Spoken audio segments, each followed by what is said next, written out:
এটা ফুটবে ফুটবে করছে জবা ফুলটা। আর এই মোচাটা হয়েছে কি সুন্দর, হেভি মোচা হয়েছে রানী ভাবিদের।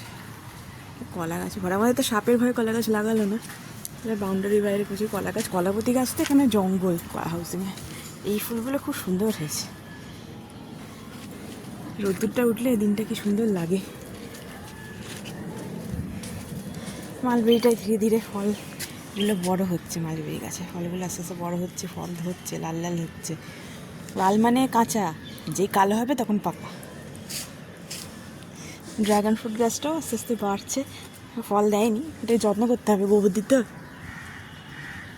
গোবর আনতে গেলে সামনে খাটাল আছে, ওখানে যেতে হবে, হাউসিংয়ের বাইরে বাউন্ডারির বাইরে আছে খাটাল।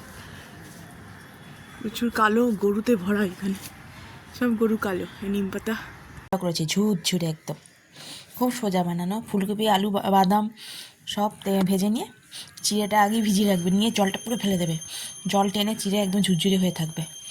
তারপর সব ভাজা হয়ে গেলে দিয়ে নুন মিষ্টি দিয়ে নামিয়ে নেবে। আর হ্যাঁ, এলাচ বা দারচিনি ফোড়ন দেবে।